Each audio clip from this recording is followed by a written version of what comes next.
प्रत्येक राज्यातले जे कारसेवक होते ते सर्व एक प्रकारचे वानरसेना म्हणून आम्हाला असं वाटत होतं.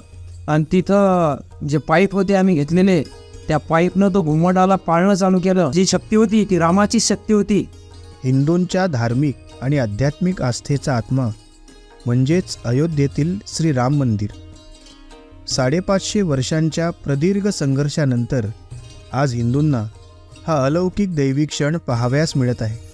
5 शतकांच्या या लढ्यातील एक अंश म्हणजे वर्ष 1990 आणि 1992 मध्ये लक्षावधी हिंदू भाविकांनी केलेली करसेवा अर्थात कारसेवा होय. राम आने वाले है या विशेष व्हिडिओ सिरीजमधून आपण कारसेवकांचे अद्वितीय प्रत्यक्ष अनुभव जाणून घेऊ.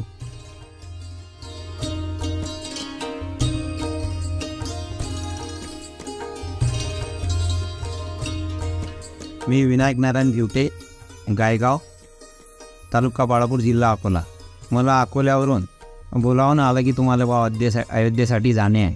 तर मी 6 डिसेंबर 1992 गायगाववरून दिनांक 2 तारखेला निघालो. ज्यावेळेस तिथे पोचलो अयोध्या भूमीवर, आम्ही सुरुवातीला फैजाबाद इथे साकेत विद्यालयामध्ये राहिलो आणि 5 डिसेंबरला अयोध्या भूमीवर आलो. तर त्यावेळेस प्रत्येक राज्यातले जे कारसेवक होते ते सर्व एक प्रकारचे वानरसेना म्हणून आम्हाला असं वाटत होतं की आमच्यासमोर श्रीराम आहेत आणि आम्ही त्याचे वानरसेना आहे अशी स्फूर्ती प्रत्येकजण स्वतःला हनुमान समजत होता. आणि ज्यावेळेस अशी स्फूर्ती चढली त्यावेळेस आम्ही चालून गेलो.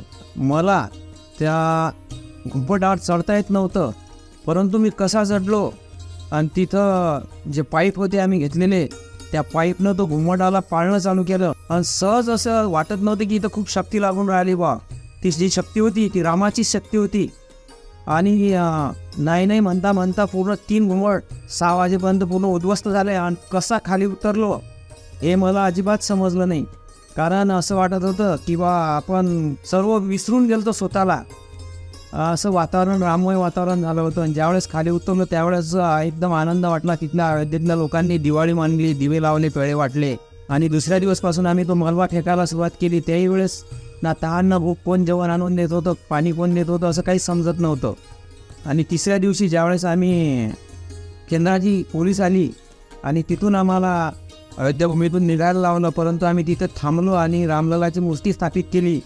खून असे तिलक करो, बोली असे आरती अशी आमची स्लोगन होती. प्रत्येक विसरून गेलो की असं आता इथं मरण येवो की काय येवो, परंतु आमचं लक्ष एकच होतं, श्रीरामाशिवाय काहीच दिसत नव्हतं. आणि म्हणून आज जो 22 जानेवारी 2024चा जो दिवस उजाळला तो आमच्यासाठी खूप भाग्याचा आहे. आणि आज मला ते दिवस आठवला, एक प्रकारचं हृदय भरून आलं. आता हे शब्द माझ्याकडून निघणार नाहीत. धन्यवाद. जय श्रीराम. प्रभू श्रीरामांच्या कृपेने झालेली ही कारसेवा आणि लोकशाही मार्गाने हिंदूंना मिळालेला विजय हा त्यांच्या असीम त्यागातून मिळालेला विजयच आहे. श्री राम मंदिराची उभारणी ही रामराज्याच्या स्थापनेचा पायाच होय.